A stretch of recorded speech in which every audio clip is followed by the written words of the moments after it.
अर्धवार्षिक परीक्षा पेपर 2025-26 कक्षा 12वीं विषय हिंदी का पेपर देखिए किस प्रकार से बनने वाला है। देखिए यहाँ पर लिखा क्या है, अर्धवार्षिक परीक्षा। बच्चों किसी भी क्लास में हो आप, चाहे 9वीं की बात कर लें हम, चाहे 10वीं की कर लें, 11वीं की कर लें, 12वीं की कर लें, यहाँ पर अर्धवार्षिक जो परीक्षा का पेपर होता है ना, आप सोच रहे होंगे ना इसमें आधा सिलेबस आता है। जी नहीं बच्चों, बिल्कुल गलत है।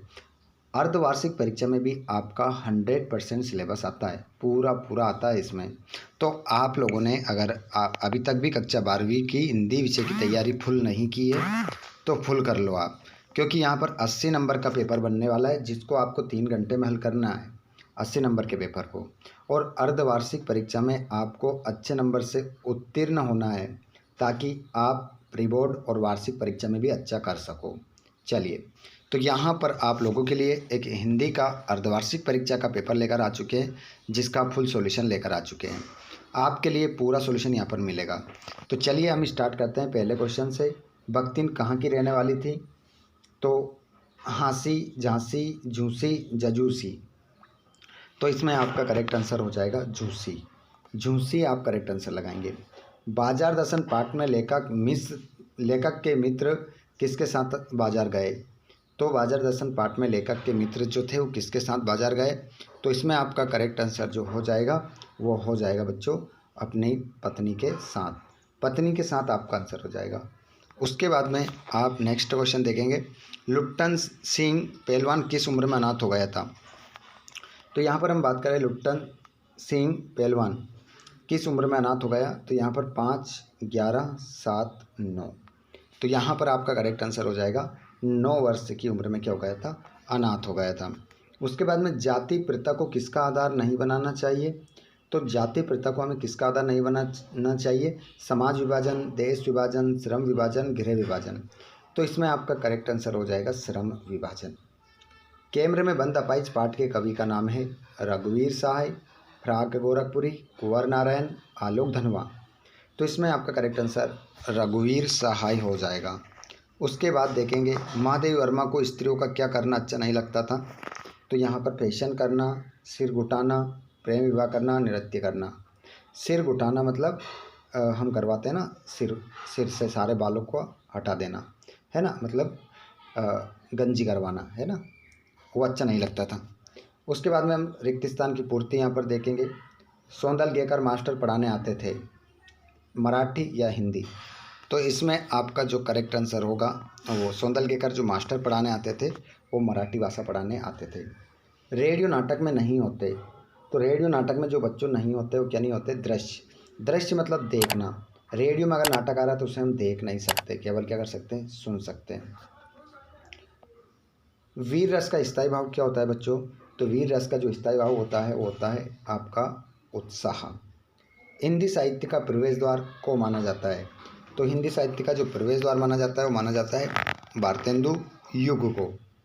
बच्चे में होंगे, तो बच्चे किस में होंगे? प्रत्याशा में। बच्चे प्रत्याशा में होंगे। बख्तिन का वास्तविक नाम था? तो बख्तिन का जो वास्तविक नाम था विद्यार्थियों वो क्या था? लक्ष्मी। चलिए नेक्स्ट क्वेश्चन तीसरा वाला, हरिवंश राय बच्चन द्वारा लिखित आत्मकथा क्या भूलूं क्या याद करूं मैं? तो इसका आंसर क्या होगा? सत्य। पहला वाला क्या हो जाएगा? सत्य। बच्चों सुंदर चित्र बनाओ आज्ञार्थक वाक्य है, तो इसका आंसर भी क्या होगा आपका? सत्य। सही बात है। तीसरा, बाण भट्ट की आत्मकथा के उपन्यास का राजेंद्र प्रसाद द्विवेदी है, तो इसका आंसर भी आपका क्या होगा? सत्य। अगला क्वेश्चन है आपका, प्रयोगवाद का प्रारंभ 1943 से हुआ, तो इसका आंसर भी आपका क्या होगा? सत्य। काला रंग अशुभ का प्रतीक है, तो इसका आंसर भी आपका क्या होगा? सत्य। भारत की राष्ट्रभाषा हिंदी है, तो इसका आंसर भी आपका सत्य हो जाएगा। ठीक है, सभी क्वेश्चन के आंसर इसमें सत्य है। जोड़ी देखेंगे हम 7 नंबर की। जोड़ी को आप क्या मिलाएंगे? सही मिलाएंगे। हरिवंश राय बच्चन किससे मिलाएंगे? तो यहाँ पर आप मिलाएंगे हरिवंश राय बच्चन को आत्म परिचय से। कुंवर नारायण कविता के बहाने, रघुवीर सहाय कैमरे में बंद अपाइज, तुलसीदास कवितावली, शमशेर बहादुर सिंह उषा, पुश्तैनी, पैतृक खानदानी, पखवाड़ा, 15 दिन का समय। उसके बाद में एक शब्द एक वाक्य में उत्तर यहाँ पर देना है। देखिए, समाचार के अंतर्गत किसी घटना का नवीनतम और महत्वपूर्ण पहलू क्या है। तो देखिए, किसी भी समाचार के अंतर्गत किसी घटना का नवीनतम और महत्वपूर्ण पहलू क्या है, इसका जो आंसर है वो लगाएंगे आप। तो इसका आंसर आप अपना क्या लगा लेंगे, समाचार तत्व। समाचार तत्व आंसर हो जाएगा इसका, समाचार तत्व। उसके बाद में शब्द गुण कितने प्रकार के होते हैं। देखिए, शब्द गुण पूछे या काव्य गुण पूछे, ये कितने प्रकार के होते हैं, 3 प्रकार के होते हैं।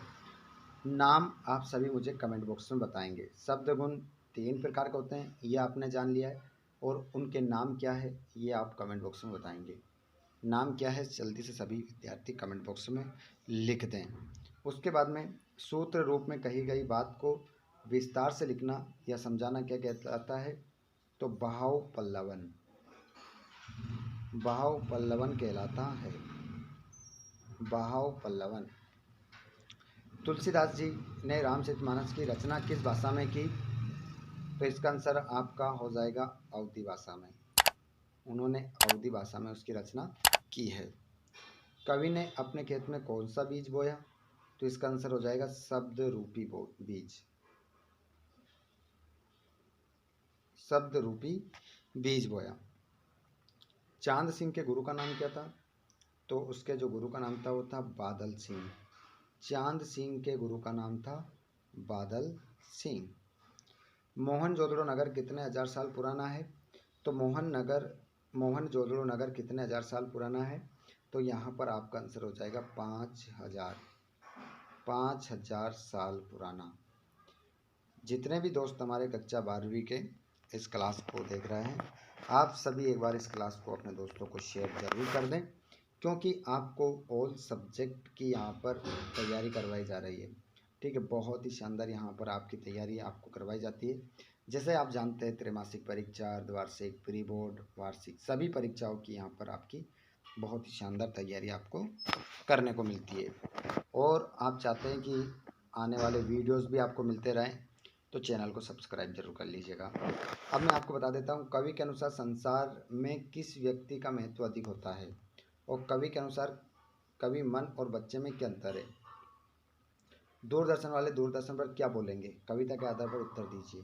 उषा का जादू कब और क्यों टूट जाता है। लेखक के अनुसार आदर्श समाज के लिए क्या अपेक्षित है, और लेखक के अनुसार कालिदास के समान ही अन्य अनशक्त कवि कौन है। प्रबंध काव्य और मुक्तक काव्य में अंतर, अलंकार की परिभाषा। तो बच्चों मैं आपको बता देता हूँ, यहाँ पर देखिएगा, इन सभी प्रश्नों के आंसर आपको मिल जाएंगे। वो भी कहाँ मिलेंगे आपको, डिस्क्रिप्शन में। देखिए, डिस्क्रिप्शन में खोलिए, जिसमें आपको हमारा Telegram channel, WhatsApp group, Instagram ID, हमारा दूसरा चैनल भी है ब्लॉग वाला, उसकी आईडी, लिंक सब कुछ आपको दे रखा है। साथ में इसका पीडीएफ भी आप प्राप्त करना चाहते हैं तो वो भी मिल जाएगा। साथ में इन सभी प्रश्नों के आंसर, जैसे स्थायी भाव संचारी भाव में अंतर, कवित्व छंद की परिभाषा, मातृभाषा राष्ट्रभाषा में अंतर, ये सभी अंतर आपको मिल जाएंगे। ठीक है, तो आप क्या करेंगे, डिस्क्रिप्शन में जो लिंक है उसको खोलिए और पढ़ लीजिए। यहाँ पर लेखक क्यों पढ़ना चाहता था लेकिन दादा से क्यों नहीं कह पाता था। मूर्ख लोग मकान बनाते हैं, सियाने उनमें रहते। किशनदा की इस उक्ति से आप कहाँ तक सहमत हैं। इंटरनेट की प्रमुख सीमाएं लिखिए। जनसंचार के प्रमुख प्रकार लिखिए। उसके बाद में यहाँ पर हरिवंश राय बच्चन अथवा उमाशंकर का जीवन परिचय निम्न बिंदुओं के आधार पर दीजिए। तो यहाँ पर इनका जीवन परिचय मैंने करवा दिया आप लोगों को। डिस्क्रिप्शन में लिंक है कवि परिचय, लेखक परिचय की, और भारतेंदु युग की 3 विशेषताएं, तो ये भी मैंने डाल रखी है, डिस्क्रिप्शन में लिंक मिल जाएगी। उसके बाद में यहाँ पर 1900 क्वेश्चन में अपठित काव्यांश है, जिसे पढ़कर आपको आंसर देना है। नीचे गद्यांश है, जिसको पढ़कर आप आंसर देंगे। तो ये तो आप पढ़कर उत्तर दे ही देंगे। जैसे कि इसका शीर्षक क्या हो जाएगा, राष्ट्रीय भावना शीर्षक हो जाएगा। शौर्य भाव क्या है, तो इसका आंसर जो आप लगा लेंगे, राष्ट्रीय भावना में शौर्य भाव का अपना विशिष्ट स्थान है। ठीक है, उसके बाद में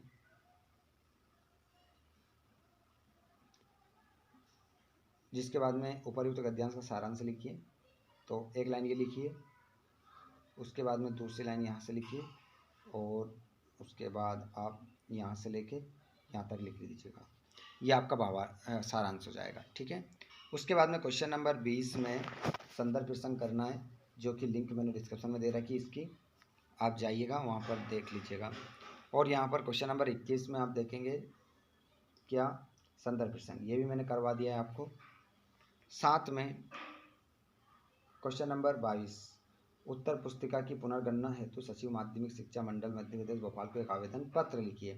तो इसका वीडियो भी मैंने डिस्क्रिप्शन में बना रखा है, डाल रखा है। साथ ही साथ निम्नलिखित में से किसी एक विषय पर लगभग 150 शब्दों में निबंध लिखिए। तो निबंध सारे मैंने डाल रखे हैं, इनमें से सारे निबंध मैंने डाल रखे हैं। इनमें से जो आपको पढ़ना है, इम्पोर्टेंट बता देता हूँ। प्रदूषण की समस्या और निदान और विद्यार्थी जीवन में अनुशासन। ठीक है, दोनों इम्पोर्टेंट है। डिस्क्रिप्शन में लिंक है, डिस्क्रिप्शन को खोलिए, लिंक पर क्लिक कीजिए और आप अच्छे से इस निबंध को कंप्लीट कर सकते हैं। साथ में इनमें से जो भी प्रश्न आपको नहीं मिल रहा है, आप हमें कमेंट करके बता सकते हैं। तुरंत आपको उस वीडियो के लिंक हम आपके कमेंट बॉक्स में शेयर कर देंगे। तो धन्यवाद, थैंक्स फॉर वॉचिंग, जय हिंद।